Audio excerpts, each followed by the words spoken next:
and welcome to the Doofcast, the official variety podcast of doofmedia.com. My name is Scott Daly, and I am a master podcast smith. And I'm Matt Freeman, the son of a wealthy landowner, here to take your podcast. But you can't, because the podcast fails to shoot. Oh, no.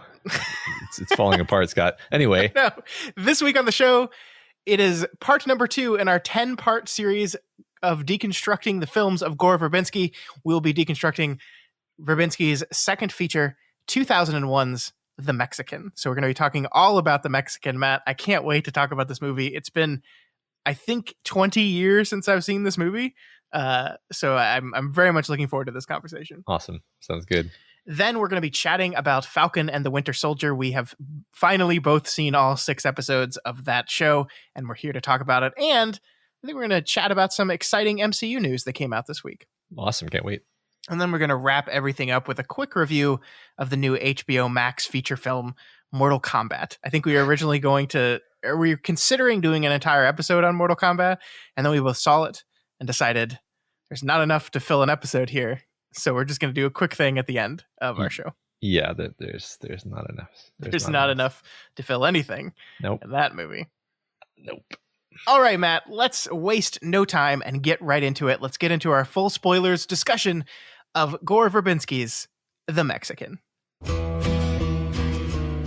Sam was hoping to start her new life with Jerry, but there's been a sudden change in plans. You get your flight to Mexico. You pick up a pistol, bring the gun back to me. I was under the impression that the last job was my last job. This job will be your last job. If you get on that plane, you will never, ever see me again. If I don't go, I'm dead. I. Matt, what is The Mexican all about?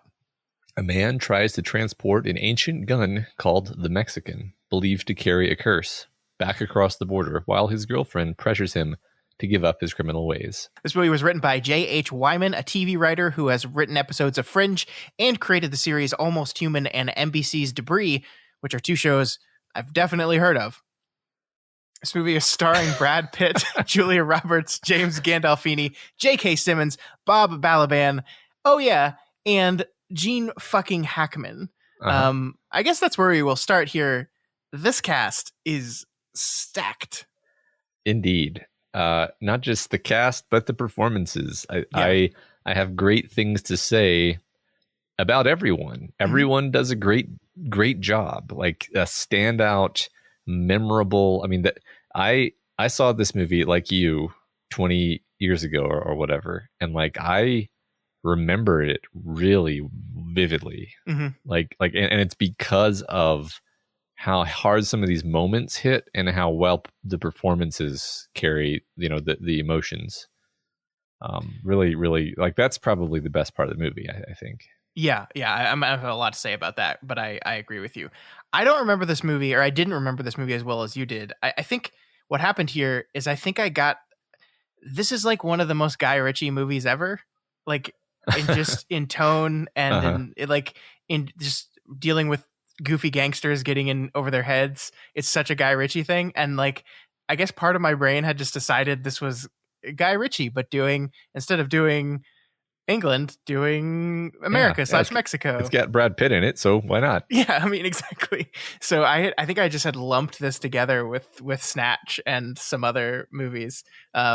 And I didn't remember. I mean, I remembered Julie Roberts and Brad Pitt, and there was a gun, and that's really all I remembered.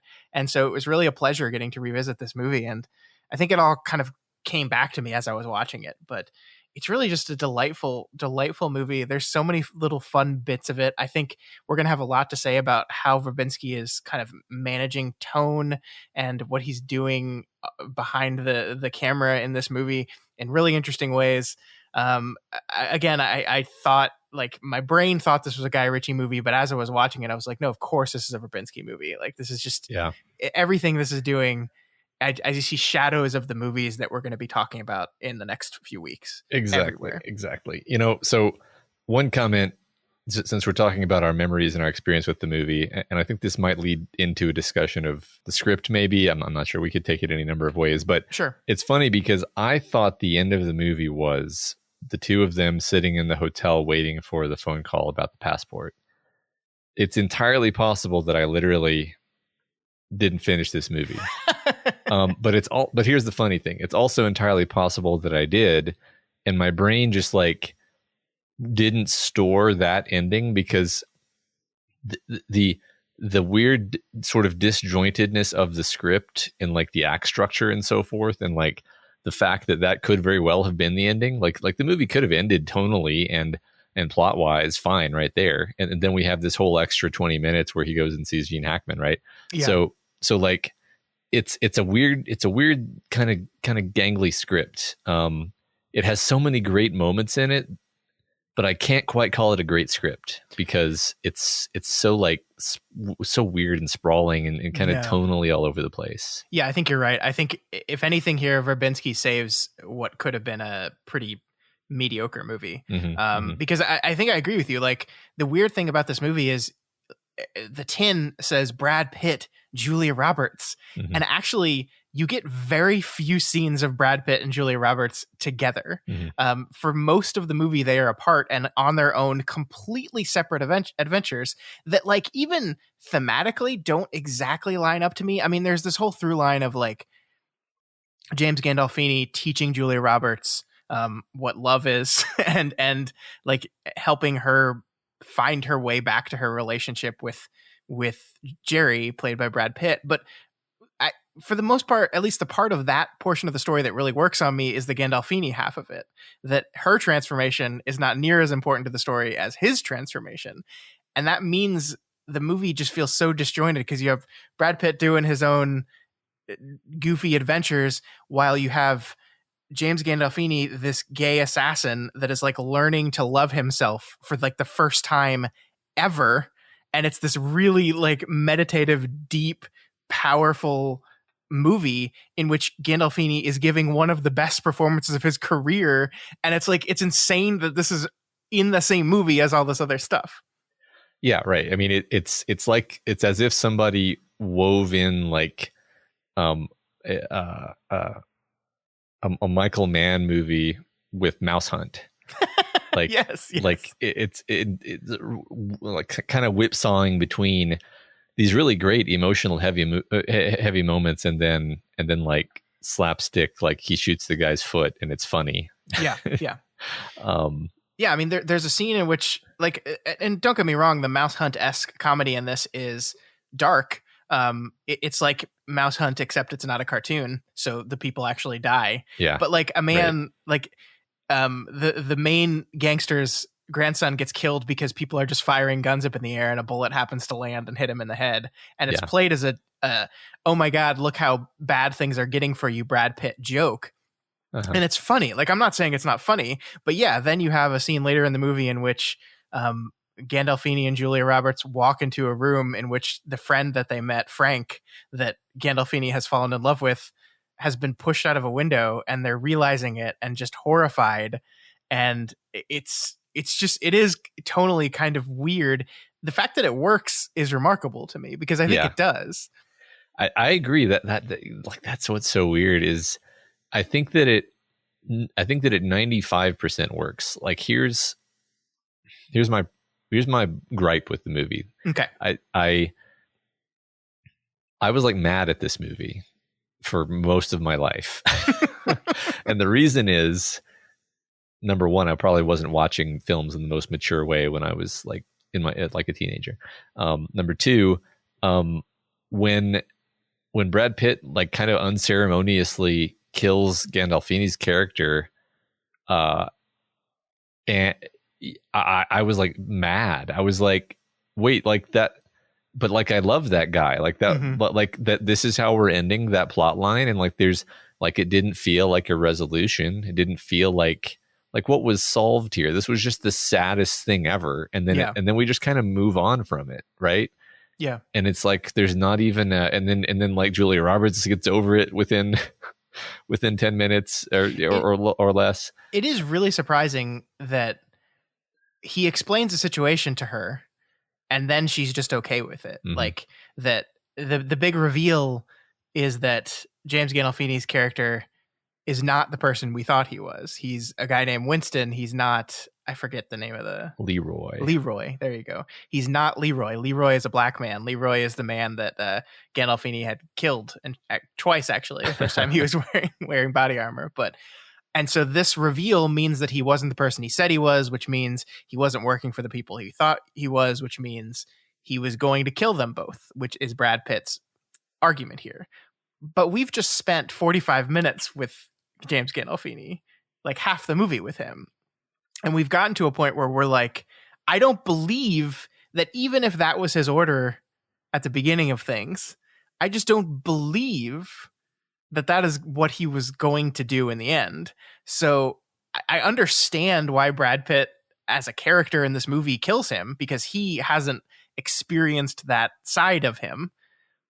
But we have, and Julia Roberts has, and it feels very weird. It feels like I don't feel satisfied by the movie's explanation for why we should be fine with that and then happy that the two lovebirds are now reuniting. I'm like, no, I'm sad about this man who like had this brief moment of happiness outside of this terrible job that he does, who had found himself, and maybe there was hope for him in the end, and we'll never get to know. Yeah, I cared more about him than I cared about Pitt and Roberts' characters. Yeah, and I think that's because Pitt and Roberts' characters are jokes. Like, even the way their fight is introduced in this movie is absurd. Like, it's the classic trope of the woman angrily throwing all his clothes off the banister out the balcony. But, like, it's absurd because the thing that they're arguing about is he has to go to Mexico or die. Right. And she's mad about it, that's funny. It's very funny. Yeah. That she just can't quite understand that it's literally, if I don't go, I'm going to get killed. And so that's like our introduction to their dynamic as a couple. And I mean, these are two incredible actors, and they're playing off each other. They're feeding off each other energy wise. Their fights are so good, but at the end of the day, it's played for comedy. So yeah, from a pathos perspective, we care so much more about Gandolfini and his journey than these two. Because like I wouldn't have minded the movie if it ended with them split up, because it would have done it in a funny, goofy way. Yeah, right. I mean, so that's why I say, and I think this is a script thing. Like you can't not have the plot go that way, right? So so it I don't know if it's I don't know what to call it, a mistake, a storytelling mistake. I'm not sure, but that like it literally made me mad for like I was like mad at this movie. I was like, no, I'm not going to watch that. I was sort of dreading watching this movie. Interesting, because like all I really remembered about it emotionally was like that moment where the movie kills the character that I really cared about in a way that felt really like sort of abrupt and shocking and sad.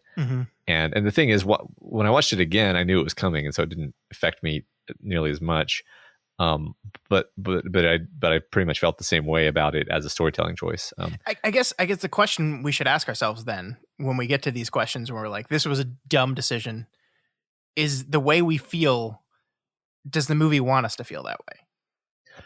Yeah, maybe. I see. I don't know, because I kind of don't think so, because for me, like I was like so hung up on that. I'm pretty sure this was true back when I watched it a million years ago, and it was true this time. Like that's all I was thinking about as the movie was ending. So like I'm not like I don't really it's Gene Hackman, who gives a shit. Well, yeah, I mean it's Gene Hackman. He comes in and he gives this very heartbreaking story. He gives the third bit of the legend of the gun story we've been getting throughout the entire movie, and his is the heartbreaking part of it. And so I don't know. I felt some stuff there, but I agree with you. It's all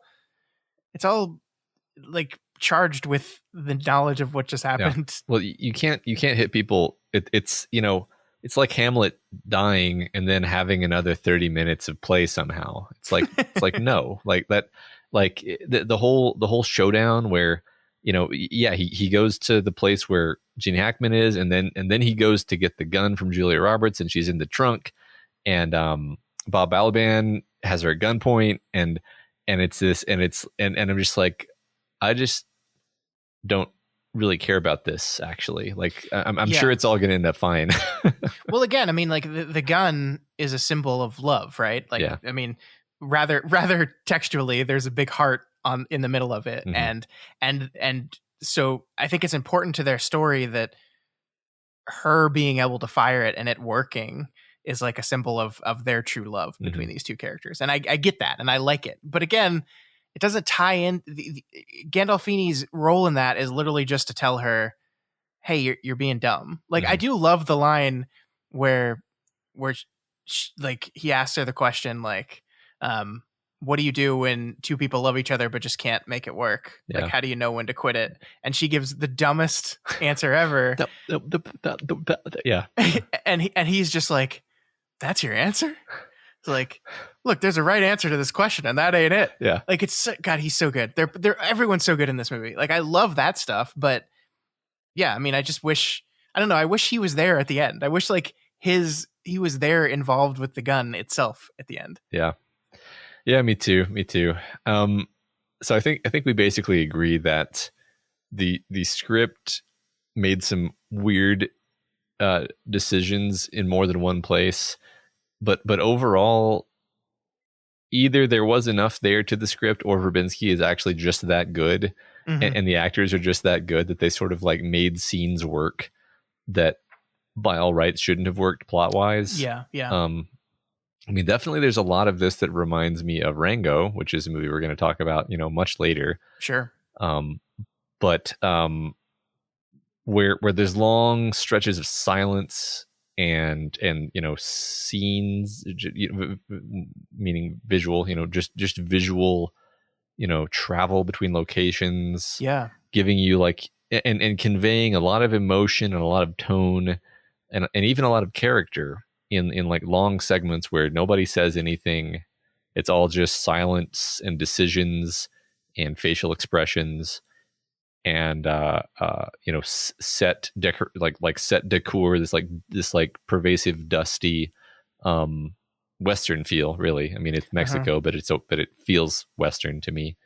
All of this is, I think, already a strong suit of Verbinski's. Yeah, definitely.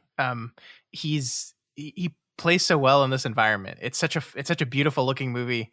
It's so fun and irreverent in this kind of world. I have no idea where the city scenes were shot with that like those gorgeous and scary streets and like the hill. Like, I have no idea where any of that was shot, but it looked amazing. Like when Pitt drives into the city in the middle of like Mexican Independence Day, and there's just people all around firing off fireworks and shooting guns into the air. Like, that place looked both vibrant and celebratory and seedy and terrifying at the same time. And then he walks into the bar, and the bar is the same way.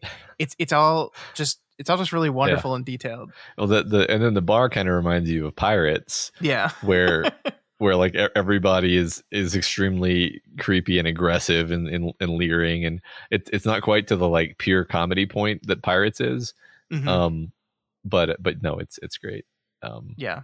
I love all that. I think one of the things I have noticed across these two movies is Verbinski loves objects and attaching metaphorical meaning to objects.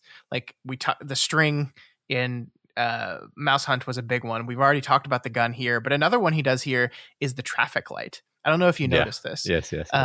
So the movie starts with an image on a traffic light, and the traffic light like breaks, right? Like it's really interesting because it like shorts out. Like, it's going from yellow to green, and then it like shorts and then is red again, and then we hear a crash, and we learn later is the crash that got Jerry into this whole mess, that he ran into Margulies' car, and then Margulies got arrested because they found a person in the car, and so that's why Jerry's working for Margulies. He's not like this lowlife in with the mob. He's just an idiot who was broken and got him in trouble.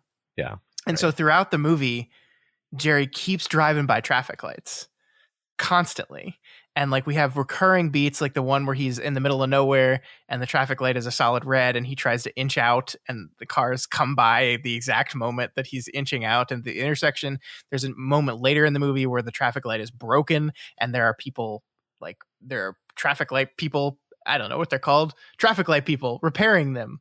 It's repairing the light. And then of course the movie ends with him waiting at the light, it turning green, and him driving through off into the distance. So like the light itself is a metaphor for Jerry's growth and transformation throughout the story, where he learns to love Samantha, Julia Roberts. I like it, and it's not complicated. It's simple, and I think most people would pick up on it even on a first watch. But I really feel like that's something that Verbinski is enjoying doing.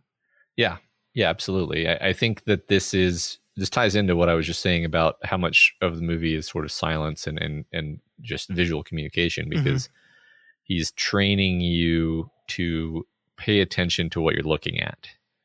I think that this is a thing that really good directors do, is they, from the beginning of the movie, they're basically telling you like by starting the movie on this shot of a traffic light, basically he's forcing you to notice, like, hey, look, look at like slow down, pay attention to what you're looking at, because you're not really hearing much of anything, or maybe it's music or something. And the whole rest of the movie is this process of training you like how to watch it, right? I think a good book teaches you how to read it, a good movie teaches you how to watch it. And yes, I mean, you're exactly right. Verbinski loves these visual images, these symbols for things. It's funny because the gun is also a symbol for for love, like he just said. And there's also a gun which looks very similar, which is a symbol in Pirates. That's true. But yeah, I'm trying to think if there's any other. We have the string in Mouse Hunt, obviously, right? And what's funny is these things are script choices. So he didn't actually decide the string is going to be a symbol, but he did choose to shoot the string the way he shot the string. He chooses to shoot the traffic light the way he shoots the traffic light. He emphasizes it. I mean, these are the interesting things, is like, yes, the string, like, I think you could make a version of this script that doesn't mention the traffic light at all. And that's like completely a directorial choice. I haven't read the script. I don't know, but the only like script version of what the traffic light is Jerry was in an accident. He was in a car accident. And I don't know. I really do think that might have just been an addition, like in shooting and creating the movie. It feels like it could. Yes, like the string and the gun, I think those are more solid, but I think there is something that attracts him to those. Yeah, I think so. I mean, maybe that's part of why he picks the scripts that he picks, right? Like it's one thing to say, well, he didn't write the script, so he can't have possibly made this decision. But that's not true if you consider that he's the man who's often picking what movie he wants to make. And if there's a script that has a lot of visual symbolism going on in it, then maybe he's just like, yes, I love this, because it gives him an opportunity to kind of play with that. And I think we have to approach, like we talked about this last time with Mouse Hunt and the incredible cast, and here we are again. And I know we said, yes, there's a casting director, but like, let's just give Gore Verbinski a round of applause for knowing and understanding how to get the right actors in the right roles. And like, I actually read that Julia Roberts was the one that suggested James Gandolfini for that role. And so props to her for suggesting it, but props to the boss of the organization for saying, yeah, that's a great idea. Because like, I mean, we've said this already, but let's just say it again. Every single one of these performances is incredible.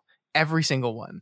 I mean, what Brad Pitt is doing with Jerry, I think is just remarkable. Like, this movie came out in 2001, but this is like 90s neurotic, high energy Brad Pitt, like to a T. Yeah. And he's so goofy and shitty. Like, it's amazing how bad he is at everything he does. Like, literally the whole first act of the movie is to demonstrate oh shit, he keeps making the wrong decisions. Like he keeps just fucking up again and again. And even when he doesn't fuck up, something happens to make sure he's fucked anyway. My favorite bit in the movie in those ways is, I think it's when they drive off with his car with the gun in it. Yeah. And he just does this scream of like, oh no. Yes. And it's like totally heartfelt, and you're just like, oh, I know exactly how you feel, Brad Pitt. Yeah.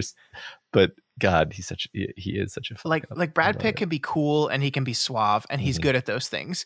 But my favorite Brad Pitt is the idiot, is the moron. Me too. And the 12 Monkeys, Brad Pitt. Yeah, he's so fucking good at it. Yeah. Like he's so good at this kind of character, and I can't get enough of it. And he just channels that perfectly here. Like between his arguments with Julia Roberts at the beginning to bumbling his way through Mexico, it's just perfect. Like you never feel like he has anything under control ever. Yeah, right. And it's wonderful. Yeah, it's funny because the movie, you know, it lets him succeed. It gives him a few moments of being triumphant, but never makes you feel like he, you know, is a badass. He kind of like, even when he does succeed, he kind of bumbles his way into it. Like, I don't know, when he finally catches up to the guys that stole his car with the gun inside, like his plan is, I'm going to ram their car really hard. And then when everyone comes outside, I'm going to hold up a gun and hope nobody else has any guns. Like it works, but in your head, you're like, I don't know if this is a good idea. Yeah. I don't know if this is the way I would approach the problem. Well, the whole thing relies on him being able to steal the only other car, which is not damaged. Yeah. And so he needs to get those specific keys, and like, well, what if the person who had the keys wasn't there when he happened to do that, you know? It's that's a good point. I have a question that I might have forgotten. Did we ever figure out what happened to J.K. Simmons' character? I mean, he got out somehow because he looks in the window, and he sees that they've been playing cards together, but they're not there anymore. Yeah, they've gotten out of their cuffs. But I was just, did we see him again? No, I don't think we did. No, we didn't. So this is a random riff on the J.K. Simmons. So like the first two characters we see, of the first characters we see, Julia Roberts, Brad Pitt, and J.K. Simmons. And for whatever reason, maybe I just noticed this for some reason. I don't know. And anyway, I'll just say it. Like Brad Pitt and J.K. Simmons have these incredibly bright, vivid, glorious blue eyes in those shots in particular, in the beginning of the movie. And I was like, I never realized what like glowing blue eyes J.K. Simmons has, much less Brad Pitt, which is funny because like you've seen these faces a million times. And so there's some way that Verbinski is shooting them that is emphasizing, like, I don't know if it's like literal color correction or just like the way the lighting is in that scene. And I noticed it so strongly that I was like, I'm going to pay attention to like what he's doing with eye color in the rest of this movie. And then basically nothing remarkable happened with eye color from that point on. So I was just kind of wondering. I don't think there's anything to it, honestly, but I just really noticed it in that one bit toward the beginning of the movie. Yeah, it's just, I mean, I think the palette of this movie is like very,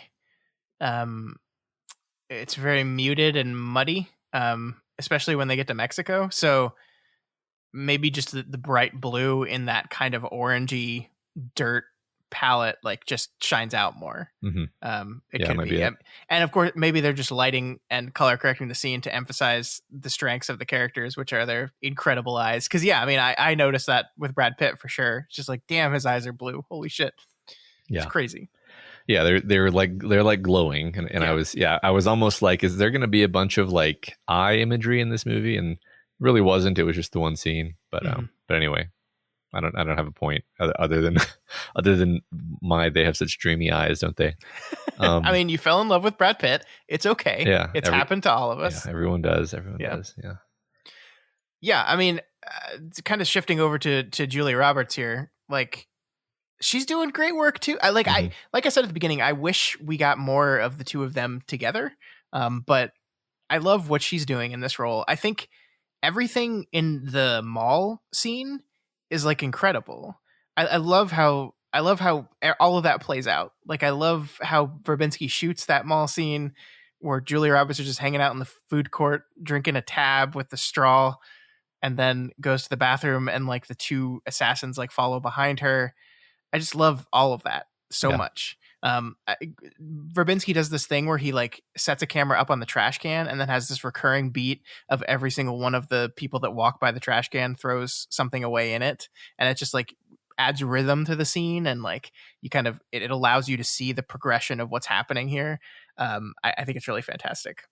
Yeah, I agree. That's great. I mean, yeah, I think she does a really great job. There's a lot of standout moments where she gets to, go full emotionality, be it sadness or anger or even happiness in some cases. Like one of my favorite moments is just when she finally gets him on the phone after like the whole movie of them not talking, and she just immediately unloads on him. And it's just such a, I don't know, I just thought it was a very believable, piece of acting right there. Yeah, I mean, because all he says is like hello, and like I don't think he knew it was her, right? And so yeah, she just loses it out. I think it's really interesting because I think there's a danger here that she becomes so naggy that you lose all sympathy towards her side of it. Especially like we talked about how the beginning is absurd because like they kind of define her character at the beginning as being the unreasonable one, where he's like, no, I'm going to die if I don't go. And she's like, I don't give a shit. I don't care. And I think it's important to understand where she's coming from with this, because and that's kind of what the movie eventually does.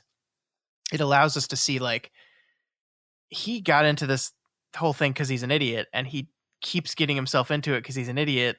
And it's not like he blames it on her a lot. Like that's the first thing he says to her is my girlfriend stole my keys, and so I couldn't get to the drop point because I didn't have my keys. When I mean, he probably got himself into that situation. So I think the movie manages to navigate it to where you never like are completely on Brad Pitt's side or completely on Julia Roberts' side. Yeah, I think the fact, the fact of James Gandolfini's character gives Julia Roberts a redemption arc, right? Where yes, she is portrayed as being almost comically unreasonable at the beginning, and then you come like it, by the end it's endearing. Like she's still capable of being unreasonable, but you're like, well, she grew. We saw her humanity in a number of different moments, and so now it's just funny. It's not grating. Yeah. And I mean, the last scene of the movie is them continuing to like bicker, right? So like you've kind of realized that this is just a relationship that even when they're in their happiest moments, they're just going to be like chipping at each other a little bit. And as long as it's with love, it seems like it's going to be okay. Yeah. I mean, I'm just kind of glancing over some critical responses to this movie, and it seems like pretty much everybody liked the like Gandolfini Julia Roberts scenes the most, and I think I have to agree. Oh, I do definitely, yeah. Although people seem to have like disliked the Brad Pitt plotline more than I did. I thought it was fun and funny. Like, yeah, I didn't hate it.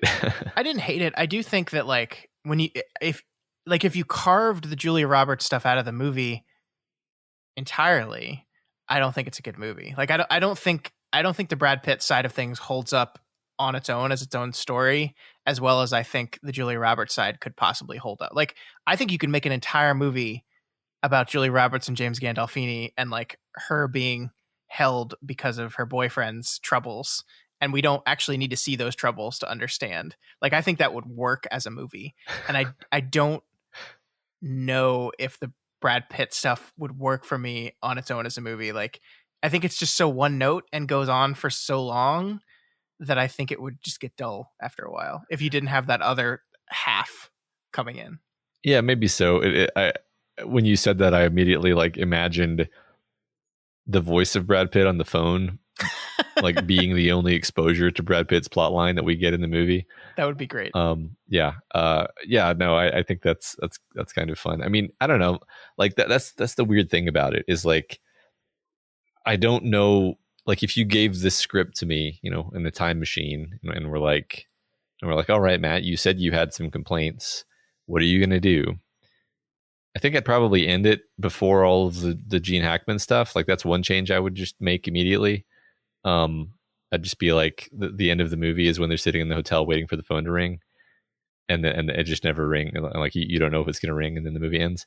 But I don't know what else I would do in terms of like, quote unquote, fixing the tonal problems. I think that would be okay as long as we get the conclusion of the gun history 3-beat. Yeah, we'd have to move that before it, because I think that's important to the movie, is these cutaways, which I by the way are fantastic. That it's like very like stereotypical Mexican sounding music, with a grain over the film, like an old movie grain. I think those scenes are fantastic and I love them. But right. I want to see, I would still want to see in the movie the conclusion of that, because we've only gotten a bit of the story. Okay. And we need that last bit of the story. We need to understand how this whole thing went down, I think, because I think that's the, it's not the metaphor, but that's like the story between the gun manufacturer's daughter and the assistant is Julia and Brad Pitt, and we need to see that resolution to see their resolution. Okay, here's my fix. All right. Okay. Pulled this out of my ass just now.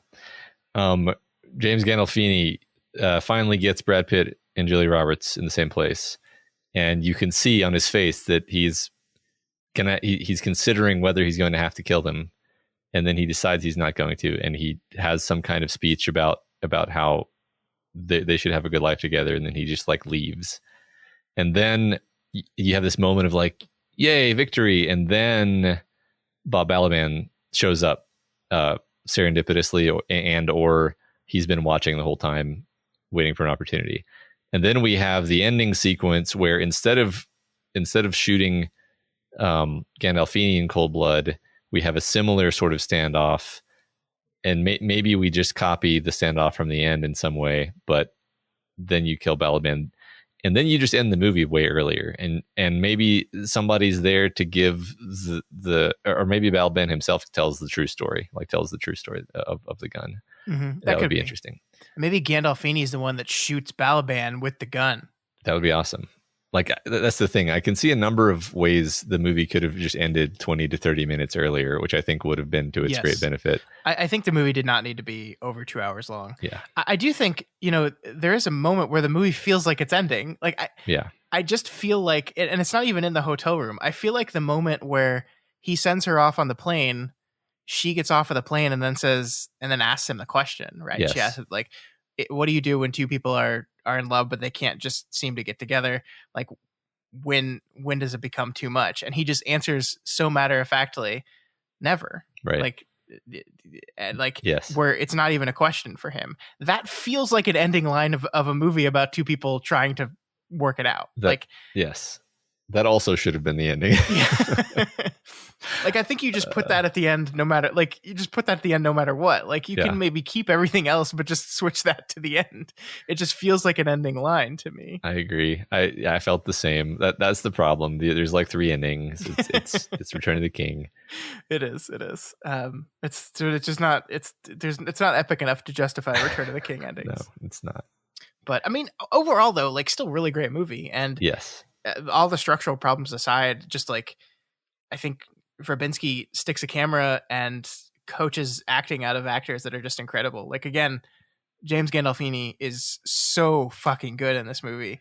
And he starts like, apparently Gandolfini lost 30 something pounds for this movie. And then was told by The Sopranos that he had to gain it back because he can't be that skinny because no one likes a skinny gangster or something. Apparently. Which he's not even that skinny. He's just normal looking. But he, like, I love his growth and the way the movie kind of slowly reveals who he is. Like, from the beginning, he's kind of very scary and this presence. And then, like, the movie kind of slowly allows you to see the depth of him. That diner scene where Julia Roberts, like, realizes he's gay. Maybe that hasn't aged particularly well. It's like 20 years later. I think that's just how people would have done that at that time. But yes. Yeah, right. But I think that's a remarkable scene. And like, I think Gandolfini is so good at like the knowing smirk behind the scary exterior. And I think he just masters that in this movie. Like, it's so good that he's like, he allows himself to be vulnerable while still being this big tough guy. And it's just, I mean, that's why The Sopranos works, right? I mean, that's like, that's what the show is. That's what The Sopranos is this big tough guy with actually this incredibly deep, emotional core to him. And that's what he is in this movie. It's fucking fantastic. Yeah, it is. It's great. I think that all of our complaints and so forth were really about the script, which is not the fault of Gore Verbinski, who is the person we're nominally talking about. So there's one thing I learned about this movie that I want to pick your brain on a little bit before we wrap things up. This was apparently going to be a Fincher movie before, and then Fincher left the project. We've talked about David Fincher for a long time. I love David Fincher. He's a great director. I cannot see this in my head under David Fincher's point of view. Like, it's wild to me. I feel like it would be so much darker. It would be so much more serious. Like, I mean, he can do the goofy shit with Pitt, but not like in the same tone, Like, it's wild to me to think of this as a Fincher movie. Yeah, no, I'm having a stroke just trying to visualize that. I mean, it definitely has to sit in this very specific pocket of kind of dark, yet somehow still whimsical humor. And I don't think that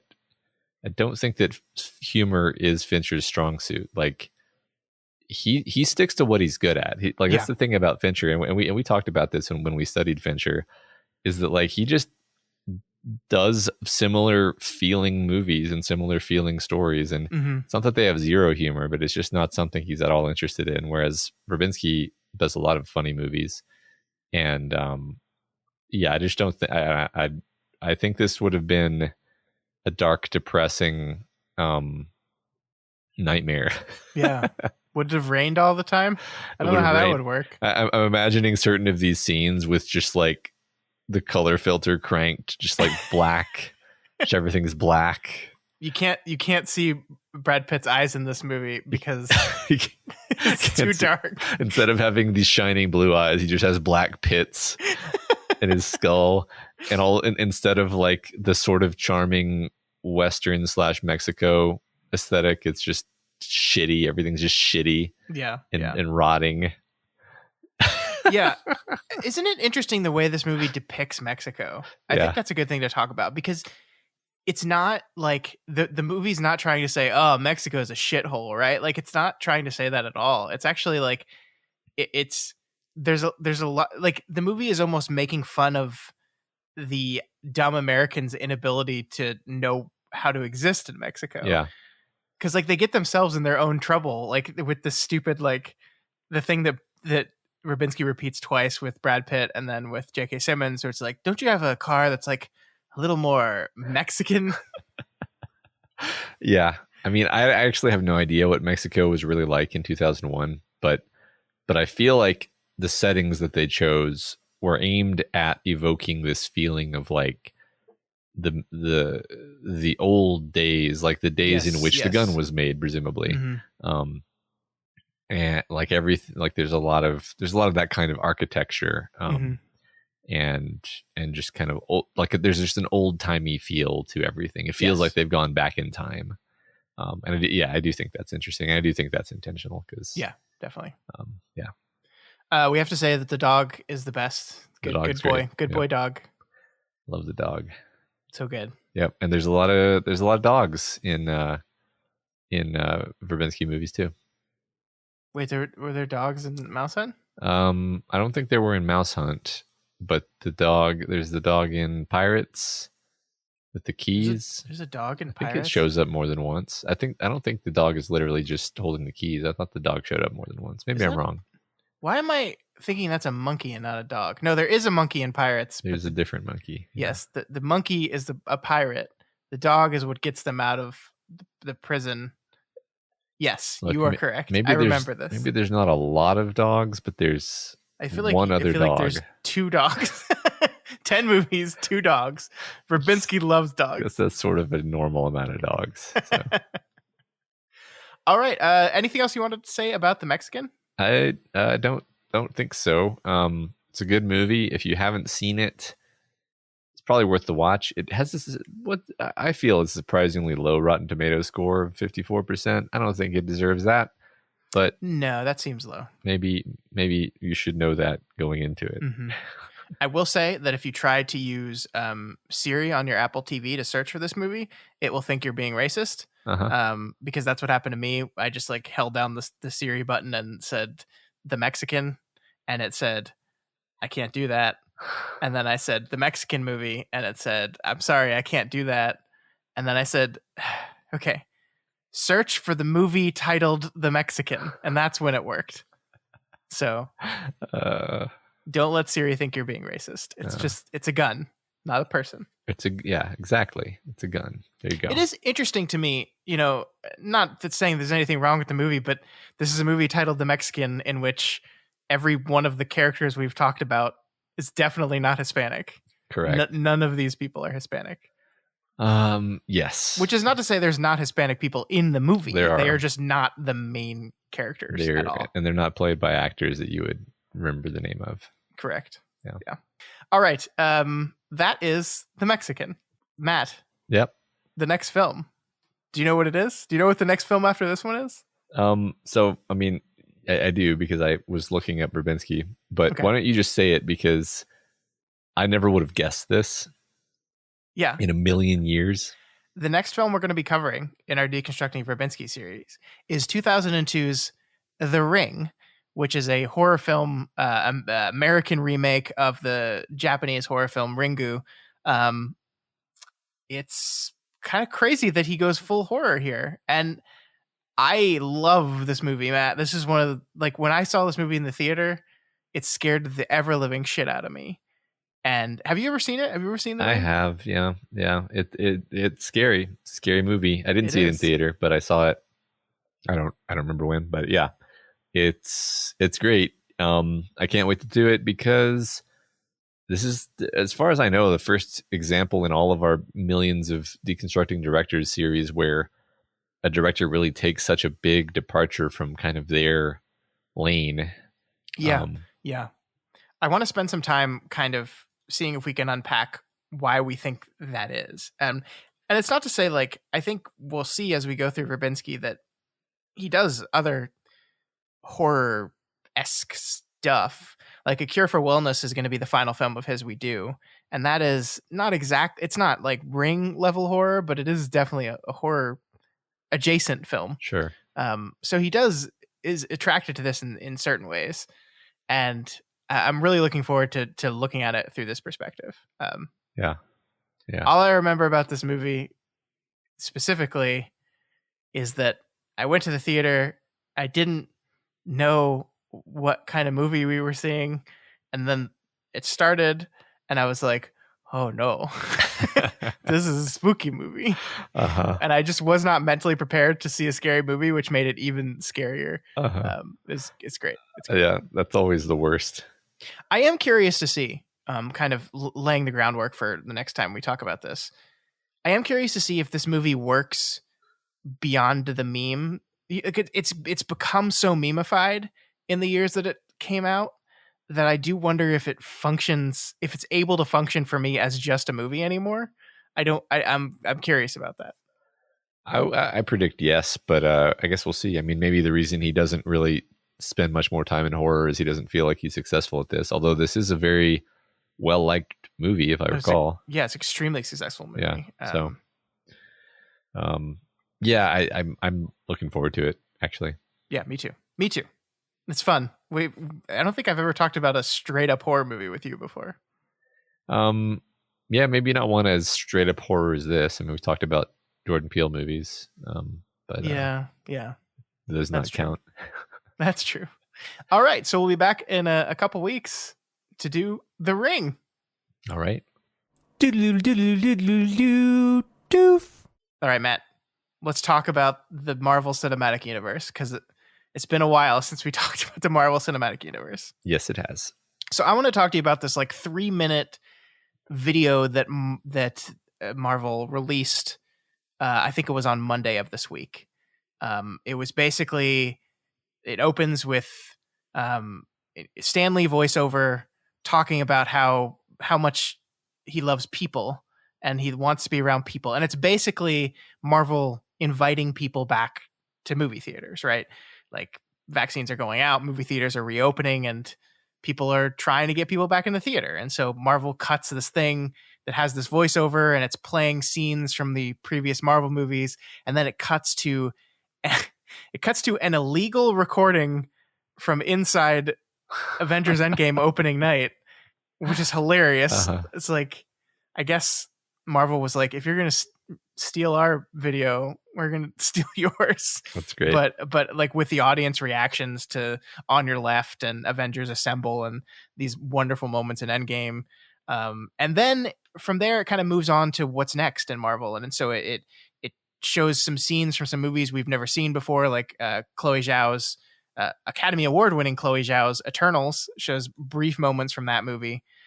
We see some Black Widow, and then we see a bunch of names of movies that we had seen before, and then some names we hadn't. Like, we didn't know that Captain Marvel 2 was going to be called The Marvels. We didn't know that Black Panther 2 was going to be called Wakanda Forever. And I don't think we knew Ant-Man and the Wasp would be called Quantum Mania, which is lovely. But I just, like, what did you think of this thing? Because I think every movie company needs to cut something like this together, because it fucking worked on me big time. Sure. Yeah, I mean, I'm a big sap for the MCU, and as you said, they hit you with all these great moments. It's very well put together. The music's great. The Stan Lee voiceover works so incredibly well that you're almost like, what? How did they find this perfect thing that he apparently said in the past that worked perfectly for a trailer? Did Stan Lee record a voiceover about how to encourage people to get back into a movie theater after a pandemic, just in case? Yeah, right. There's a thick binder full of things that they had him just in case. Yeah, no, it works super well. I mean, it's funny because never heard of the Eternals prior to like a week ago, and now I'm kind of excited about this movie because I saw the trailer and then I like looked up what's the deal with the Eternals. I see. I mean, I haven't even looked it up. I have no idea. I have no idea what the Eternals are, what it means, any of this stuff. I know that Chloe Zhao is directing it, and it looks great. I think there was a wonderful joke going around the internet the other day where like Kevin Feige was talking about how like he saw a scene that was shot at sunset and was like, I didn't know you could do that without computers. Which I think he was being a little like tongue in cheek, like, and he's trying to oversell it to like show, he's trying to emphasize how different Chloe Zhao's Marvel movie is going to look from the rest of the Marvel movies. But it's really funny because it's like, wait, you can just like put people in front of a sunset and like record it and like it looks good. Wow. That's hilarious. But yeah, I think it's really interesting. I'm really looking forward to it. Yeah, me too. I'm looking forward to all the new stuff. Looking forward to Loki. All these movies. Yeah, I mean, like Black Widow is coming in within the next couple months, and I'm gonna go see that in a movie theater, man, and that's really exciting. I have not been like super jazzed for the Black Widow movie in general because it just didn't look that good to me, but this might be one of the first movies I see in a theater in a long time. And I wonder how many people are going to be feeling that way. Like, on the one hand, I think every studio should be making things like this right now to encourage people to go back to the theater. But part of me wonders, are we going to have to encourage people to go back to the theater? Part of me thinks that people are going to be so ready that even people that don't go to the movies that much are just going to be like, yeah, fuck yeah, we got to go see the new MCU movie. We got to go see the new Fast and Furious movie. Like, I just feel like people are going to flock to the theaters this summer. I think you're right. I don't go to theaters very often, as you know, famously so. But you know, as soon as you said that, I started thinking to myself, like, I bet I could take probably my older two kids to go see Black Widow in the theater, and they would like that, and that would be a fun thing for us to do because they like Marvel movies. And normally I wouldn't do that, I don't think, but like it's like, hey, it's special, right? Yeah. So Yeah. And it's so, just so we're clear, we're getting 4 MCU movies this year. I just want you to be clear on this. We're getting Black Widow. In September, Shang-Chi and the Legend of the Ten Rings comes out. I think in November, Eternals comes out. And then in December, Spider-Man No Way Home comes out. Nice. That's a lot of stuff. And then in 2022, we have Doctor Strange in the Multiverse of Madness. We have Thor, Love and Thunder. We have Black Panther, Wakanda Forever. And we have The Marvels. So Awesome. it's 4 more in 2022. And of course, we have Ant-Man and the Wasp, Quantumania. That's my favorite title. That's so fun. Uh-huh. And then Guardians of the Galaxy Volume 3 in 2023. And then we got all the TV shows. Yeah. There's an interesting thing that someone was talking about that I listened to. So The Marvels is the Captain Marvel sequel. And what it's going to be about is apparently, like, based on the name, a collection of all the characters who have played Captain Marvel or the Marvel character in the MCU, which includes Captain Marvel herself, which includes the character from WandaVision, who is not going to be called, I forget what she's called in the comics now, but yeah, I forget the character's name. I'm blanking. I do too. I don't think I ever properly stored that in my brain because I was like, I just want to know what the movies tell me and not spoil myself on all the comic stuff.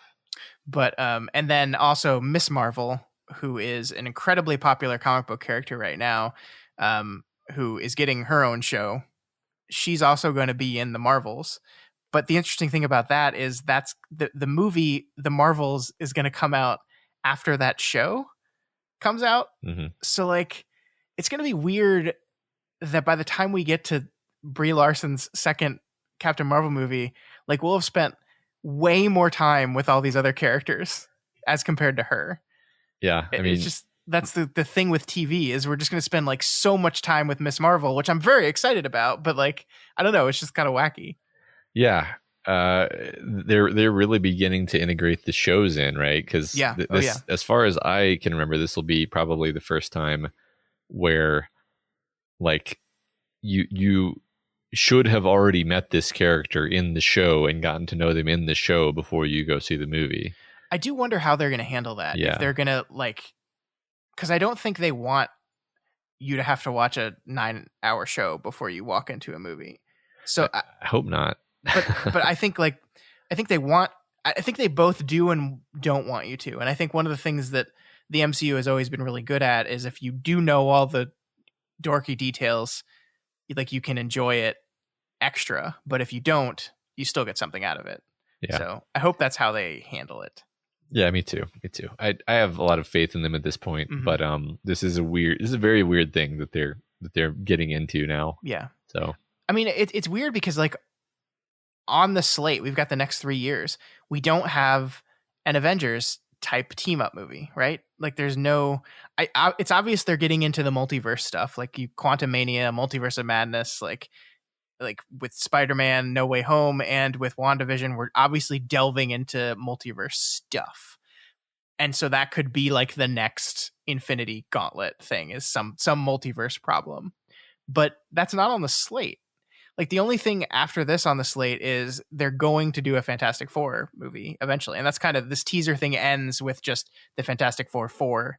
And that's all they've said is, yes, we're doing that. We don't have we have no news for you, but we're doing that.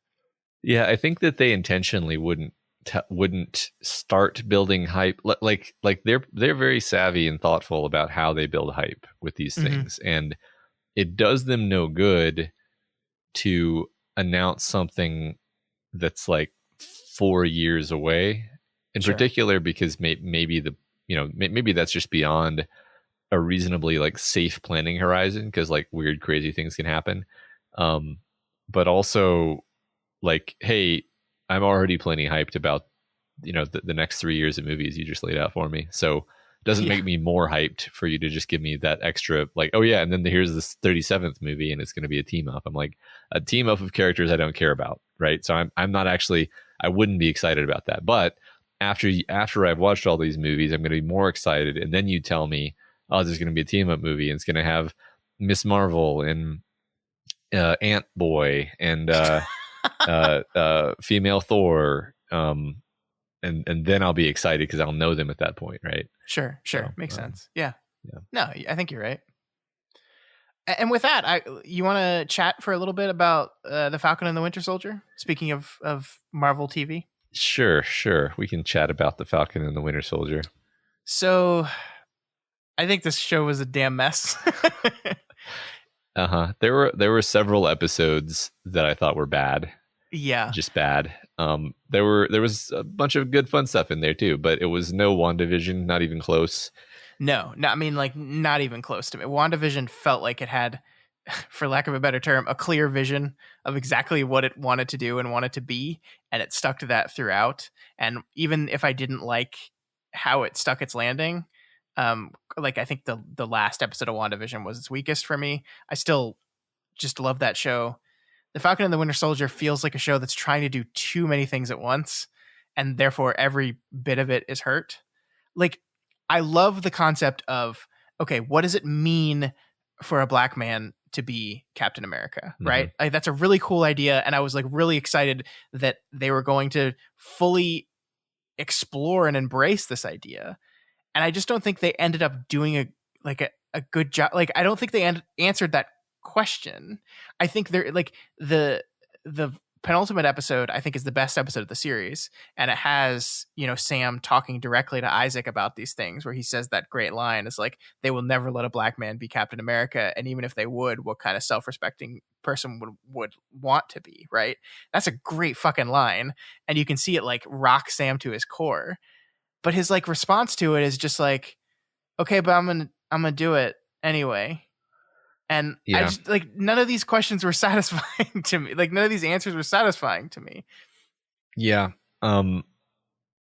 Right. Just on the theme level, on the level of ideas and feelings, just to compare it to WandaVision, like, whereas that had a very clear emotional and thematic through line, you can episode to episode, you can say exactly what's happening. It's very simple, actually. Like, that's the benefit of that show, is you're so tightly focused on a small number of characters.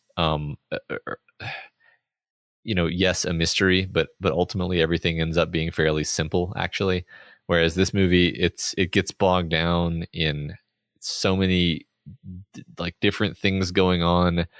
Like, I feel like I was just more invested in what was going on with Bucky usually, but then like the show didn't spend much time on Bucky, or it didn't spend as much time. And then like the Zemo stuff, you're just like, I don't care. I don't feel anything about this. I mean, he was, I think, specifically just a way to get Bucky to confront his stuff. And I think that worked.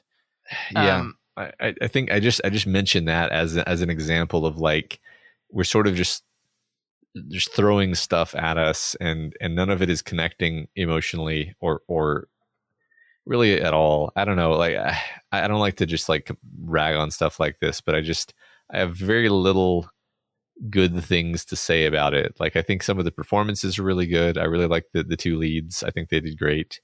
Yeah, and they have such good chemistry together. They're good chemistry. I buy all of that. It just seemed like a corkboard with like 500 ideas on it, and none of them really came through cleanly.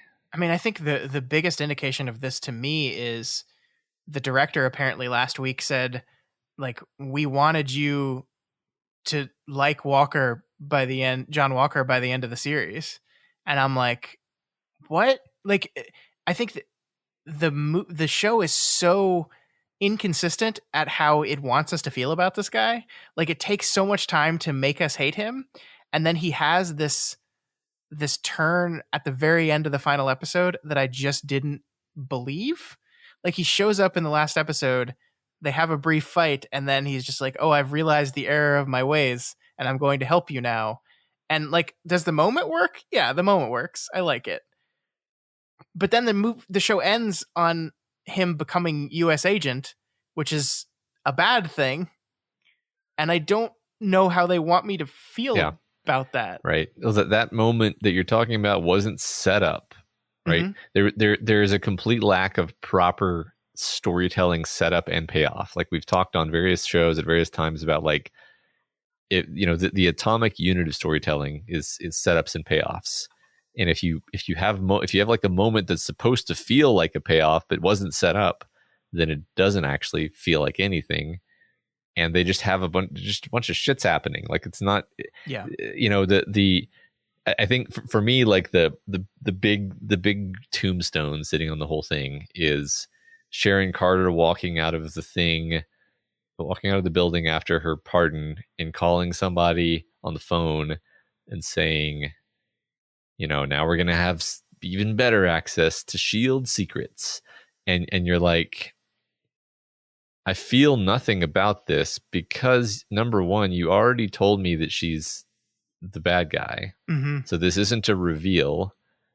Like, what am I supposed literally, like you tell me, what am I supposed to be feeling here? What is the point of this? This is the problem, is it's all just set up for the next shit. And this is the part of the MCU that I think I'm starting to get tired of, is that we have to pepper this stuff with so much, oh yeah, but this is set up for the next thing, this is set up for the next thing. Like, nothing can be its own contained story. Like, at least I'll say that WandaVision, if you exclude the end credits sequence, felt like a contained story. Yeah. And yes, there is like the Vision copy flies off and you have the entire thing with that actress who I can't remember right now that's going to end up being in the Marvels. Like, yes, obviously this stuff is just laying seeds for the other stuff, but the core of the story felt like it was just self-contained.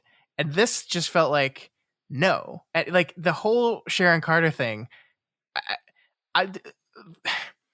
the finale is so weird to me because I think not only does it not work on just a storytelling level, I think it's just technically terribly done. Like, I think it's horribly shot. And I think part of that is the Sharon Carter is the power broker reveal.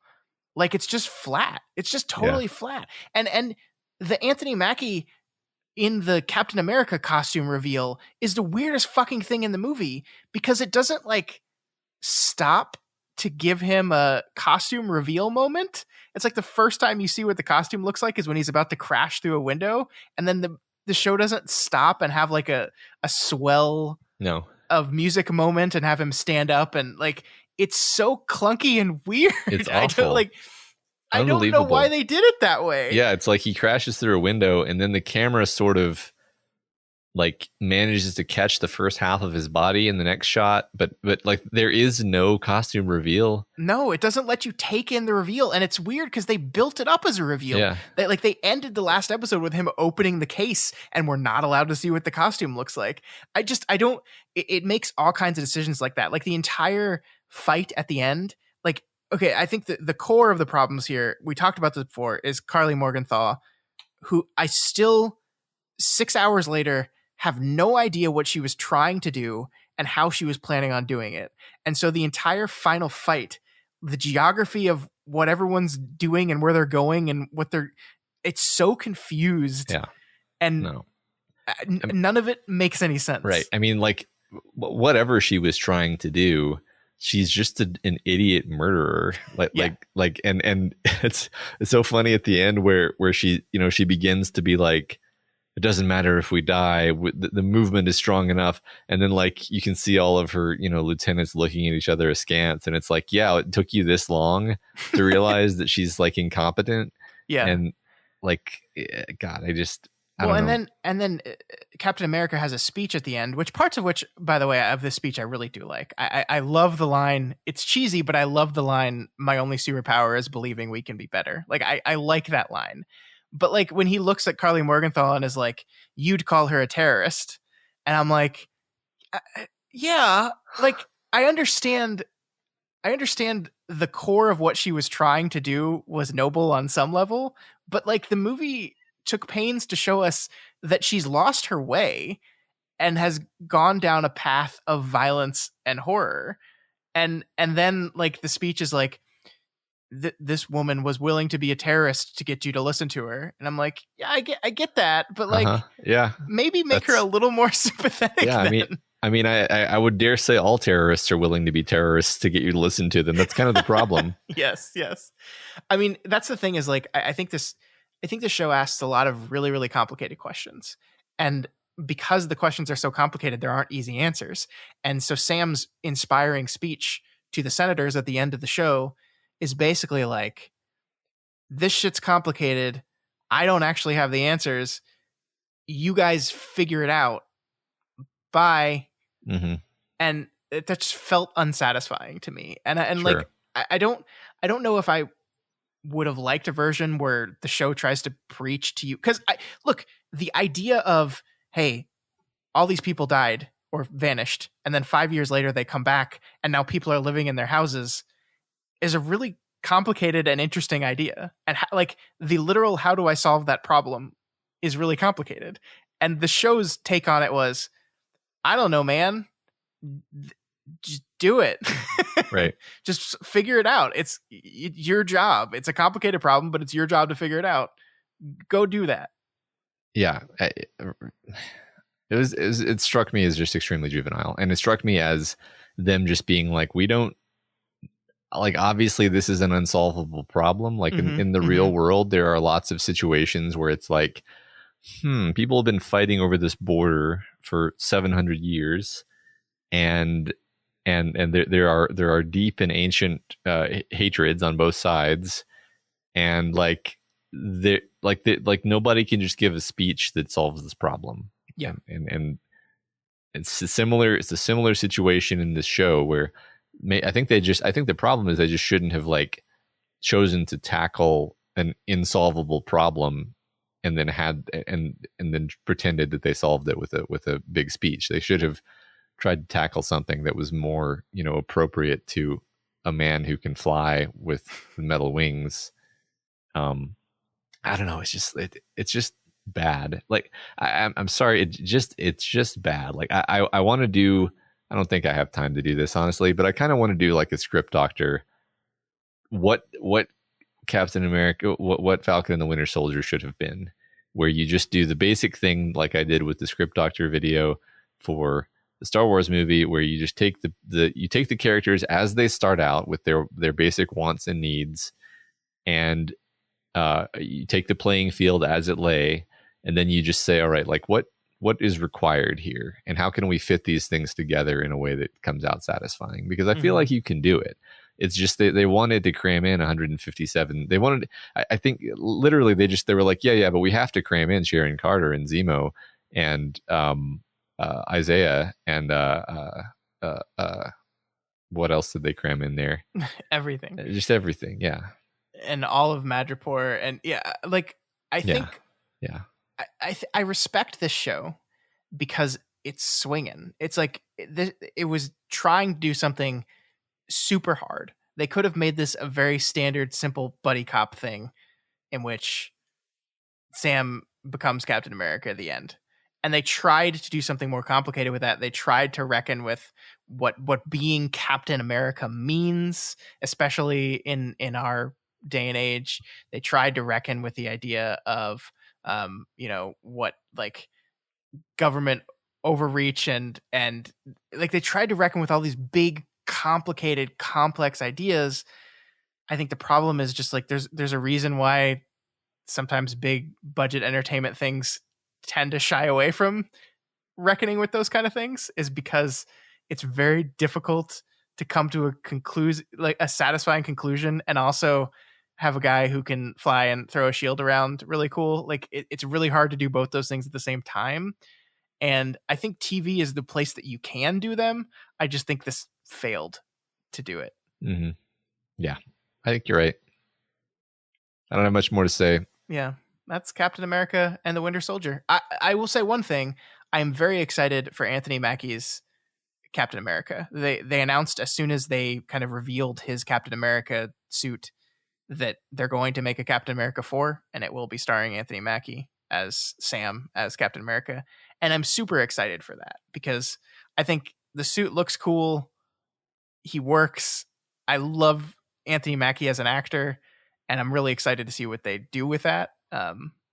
So that's where I leave the show, Yeah, sure. I agree. I agree with that. Like, I think he did a great job with what he was handed. He just wasn't handed very much. Mm-mm, mm-mm. All right. Well, that is Falcon and the Winter Soldier. So now we have a little bit of a delay before we get to start watching Loki, Mm-hmm. which I just read today that is going to be on. It's going to be a Wednesday show, not a Friday show, which just like ruins my whole week for some reason. Yeah. What do I do with a Wednesday? Yeah, well, I can't watch a show on a Wednesday. That's not how life works. Doof. All right, Matt, let's wrap this thing up. Let's talk about Mortal Kombat. All right. You watched Mortal Kombat, right? I watched Mortal Kombat. What did you think of Mortal Kombat? It was bad. What did you think? It was awful. Here's the thing. I had such low expectations for this movie because the 90s one is also bad, but still fun in a lot of ways. And this movie took like all the campy, goofy fun of the original and said, okay, what if we toss that out and made a serious movie about Mortal Kombat? And there's one comedic relief, and he's the bad guy. Uh-huh. And that's all we got. Yeah. Also, what if we invent a new character that isn't in the games and make him our protagonist? And he's the most bland, boring character in the entire story. Uh-huh. Yeah. Not only was this movie worse than the 1995 movie, I think it was worse than the second 90s movie. Oh my god. Like I thought this movie, like at least the 95 movie, it actually has some dramatic beats that work. It does. Like it's not a good movie. I know that most of the good things I believe about the movie are nostalgia, and it has a lot of stupid crap. It has a lot of stuff that doesn't work. It looks dumb. It's campy, but like there are certain dramatic elements that I think work. This movie has nothing that works. Nothing that makes you feel anything. Like it's not really funny. It's not really exciting. You know, for a second I thought I was going to feel something because I thought that our protagonist he's gonna get his power and he's gonna be Scorpion. Yeah. I was like, God, like we're building to him being Scorpion. It's gonna be such a cool moment. And then he gets like some random power which you don't even ever really understand what it is. It's just it's like Black Panther's suit. Yeah, okay. Except they never actually say that. Right. Yeah. And is he just invulnerable or I don't know. Yeah, exactly. Like they don't explain it. And then you're just like, they don't explain it, nor do they show really what it is. Mm-hmm. And then you're just like, oh, never mind. We weren't building toward that for the whole movie. I misunderstood. God, it was then boring. Scorpion appear like he's back from the dead. He's back. So he can fight Sub-Zero. And look, I think there's two good fights in this movie. There's the one that opens the movie between Sub-Zero and Scorpion. And then there's the one at the end of the movie between Sub-Zero and Scorpion. And then everything else actually is just not good action. That's like, it's not even good fights. They're not good. They're bad fights. Yeah. Like, right. This is like the 1995 Mortal Kombat like existed in a world in which someone saying flawless victory was just like, oh yeah, that makes sense. When you say it in this super serious, like super realistic, dark movie, it just doesn't make any fucking sense. Uh-huh. Yeah. I mean, this movie felt like something that me and my brother would have like ad-libbed together while laughing and like doing it stupid on purpose. Mm-hmm. Like not trying to make a good Mortal Kombat movie, but just like and then what if it's Goro? Yeah, fine. It's Goro and he's in the farmhouse. Yeah, that's where that fight's gonna happen. Yeah. Can we just like plot wise? I know this is like a low hit, but I don't understand what the fuck is happening in this movie. So Mortal Kombat is a tournament between Earth and Outworld. And if whoever wins 10 tournaments in a row gets to invade the other one, right? Yeah. Or Yeah. Outworld, if the Outworld wins 10 tournaments, they get to invade Earth and all of Earth is their slaves, blah, blah, blah. So, but in this movie, they're just fucking walking around on Earth. Like, they've invaded. They're there. What's stop? Like, Sub-Zero is just like teleporting around Earth, killing people. Like, this is a movie in which the tournament does not exist. And they're just killing people before the tournament starts, so they won't go to the tournament. And then they're like, but what about the rules? And then later a character goes, no, the rules don't actually matter because the gods don't care at all. And then what the fuck is going on? And then there's 30 minutes of the movie is spent so people can learn their magic power. And I just don't give a fuck. And then Kano's access to his magic power is via being racist. And it's like, what? Uh-huh. None of it makes any. It just drives me. And then like Jax's magic power that his arms get big? Like, what would his power have been if he didn't lose his arms? I mean, he might have just been like Colossus, where he just gets metal coating. It's not worth talking about seriously, Scott. It's stupid. No, because then Sonya has this great arc they're setting up in the movie where she's the only one that doesn't have the thing, and therefore she's not worthy. And then instead of like showing that having the symbol is not what defines your worth, they just give her the symbol after she kills Kano, and then she like purple circle holes a guy, right. And then none of it makes any fucking sense. That's what's so funny to me about about that. I think it's because now I watch like now superhero stories have sort of converged on a certain way of doing things, but like how I thought he was going to end up being Scorpion, I was like, oh, she's going to end up with some kind of cool like knife oriented power, because we've made this beat like 15 times about how she's really good with knives and her name is Sonya Blade. And then when she gets her power, it's the purple orb, it's the purple circle thingies, which is indeed the power she has in the video game. I'm aware of that. And I recognize it instantly as such, but I was like, oh, yet again, it seemed like we were setting something up, but we actually just did a callback to the video game. A completely inert and undramatic callback.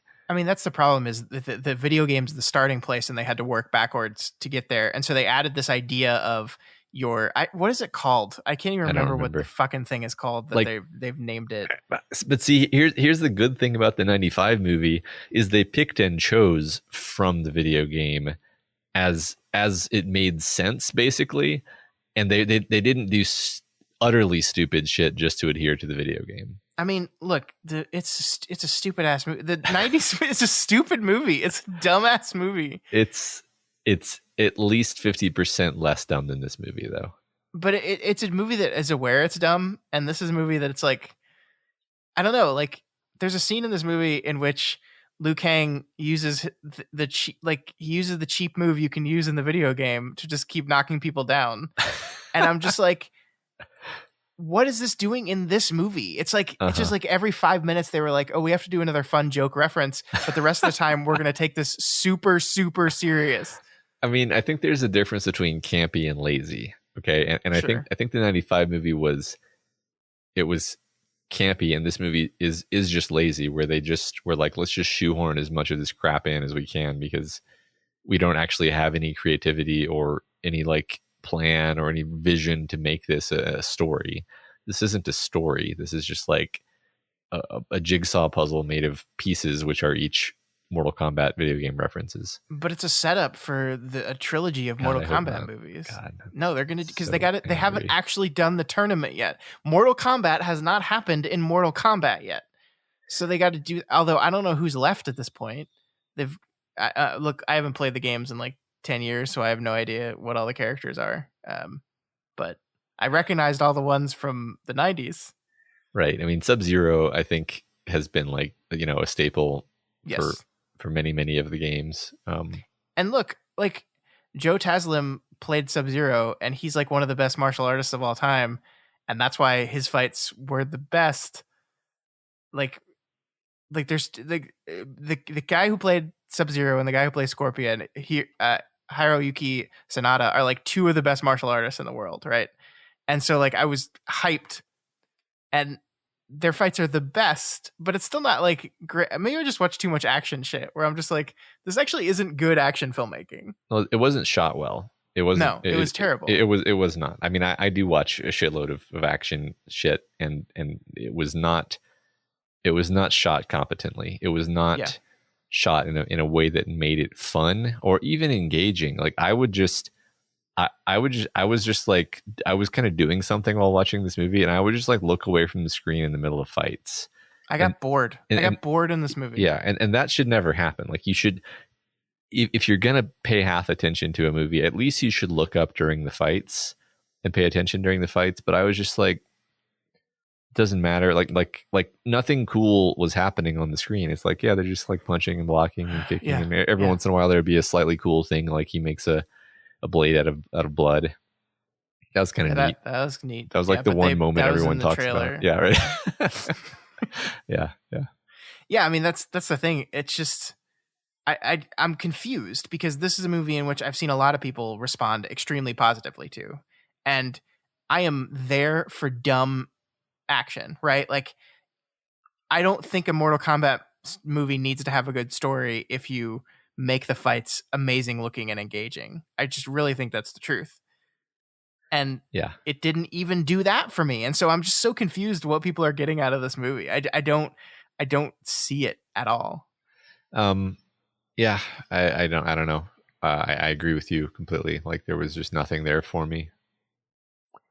Fucking Mortal Kombat. Yeah, I mean, I once like I like even really terrible action movies like what's it called, like Jean-Claude Van Damme, like C tier movies. I will watch and I will enjoy, but there was nothing here for me. Like I love martial arts movies. Like I'm a sucker for them, but like this barely even qualified as a martial arts movie to me for some reason. I don't know what it is exactly. I really do think it's how it's shot. It's just not shot correctly.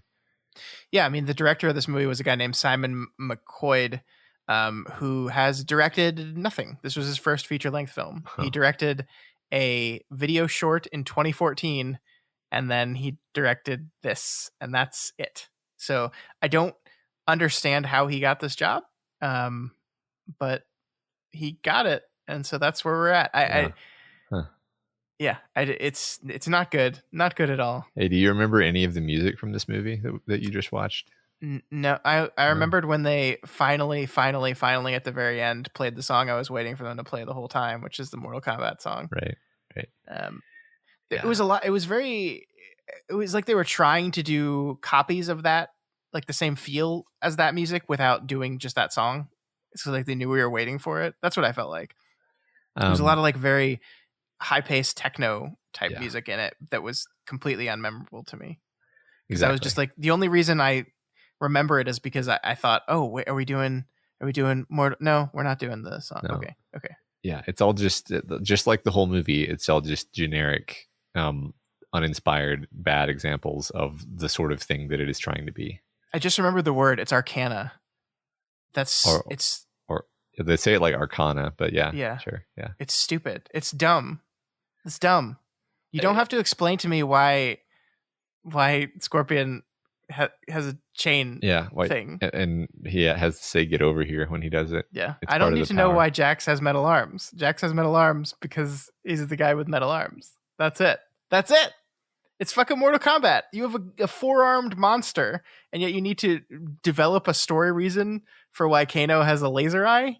No. Yeah. No. I think so there's like, I think this may be my last comment, but like I always kind of thought Cabal was like an enigmatic character design in the video games. I was like, I wonder what his deal is. I never like looked it up for some reason.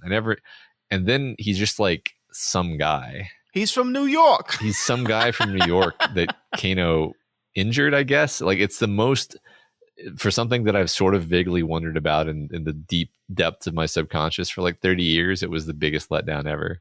I actually looked this up, and apparently, like the latest version of Mortal Kombat, that is his character. Is he's like a guy from the Bronx or Brooklyn, and like It's like learning Darth Vader is just some guy from the Bronx. look, this is like video games are here. Let me make a bold statement here. Video games are bad at storytelling for the most part. There is no fucking reason why you have to take that story element from the game to be true to the game. I want to watch a Mortal Kombat movie that's true to the game. Fuck, I do not. I do not. Because it's such a cool character design, and it's like, oh yeah, let's just ruin this. When he spoke for the first time.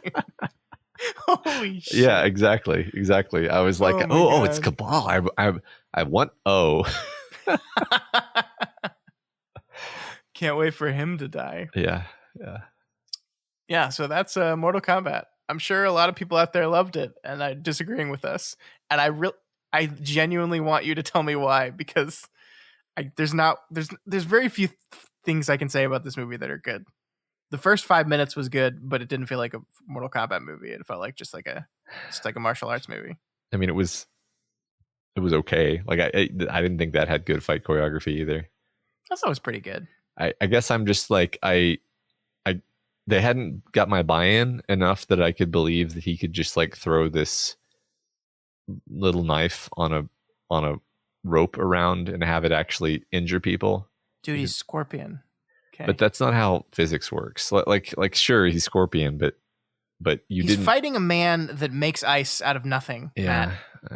He gets it's his arcana to throw the knife real good. Okay, but see, I don't know, man. I didn't like the movie. No, let's stop talking. We've talked about it for way too long, considering it's a terrible movie. So that's it. We're done. That's all we had for you guys this week. If you want to talk to us about the MCU, about Mortal Kombat, or of course about our feature review on The Mexican, please reach out to us. You can find us via email at doofmedia.com or on Twitter at doofmedia or on our subreddit, which is r/doofmedia. Yeah, if you're not already subscribed to the Doofcast, we encourage you to subscribe and ensure you never miss an episode. You can find us on Apple Podcasts, Stitcher, YouTube, Google Play, Spotify, pretty much anywhere you can download a podcast. Anywhere. And of course, you can find this on all our shows over at our website, doofmedia.com. That's where you can find the actual play podcast Pace, which is put on by our friends Elliot and Ruben. It is a actual play game set in the world of Wild Bows, Pact, and Pale, which I think we're calling the Otherverse now. Yeah. The cool thing about it is you don't have to have read either of those two stories to listen. Just some fun people playing some fun games, and I think it's wrapping up next week. So the penultimate episode came out this week. So I think it's only going to be 14 episodes long, so not too much of a commitment. So you should definitely check that out, though. Yeah, good time to start since it's wrapping up and you can binge it now. Yeah, and Ruben is the one DMing, and he has some really fun stuff in there. There's an episode where he does kind of a time loop thing that I thought was just really brilliant and worked really well. Perfect tension, and it's just a really fun idea, executed very well. Awesome. If you like what we do here and want to support us, consider becoming a patron of Doof Media. Head on over to patreon.com/doofmedia, and you can support us at any of the various levels there, and they get you a bunch of cool stuff. Bonus podcasts we do every week. We had a new episode of Freeman Bros this week in which, Matt, you talked about economics. Yeah, we talked about economics. And I got to say, I learned nothing about economics. That's because there's nothing to be learned. It seems like it's all bogus. That's my impression. If you find that to be triggering, then please go check out the podcast. Absolutely. Also please consider rating and reviewing the Doofcast on Apple Podcasts, because every review helps us get more exposure and introduces new people to the content that we make here. That is it for us this week. We'll see you next week where we're doing another of our Council of Doof episodes. The council has not convened and picked a movie quite yet.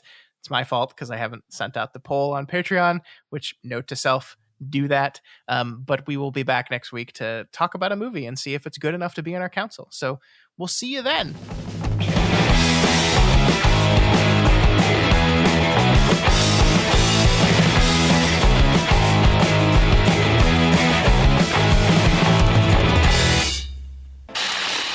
My name is Doof, and you'll do what I say. My name is Doof, and you'll do what I say.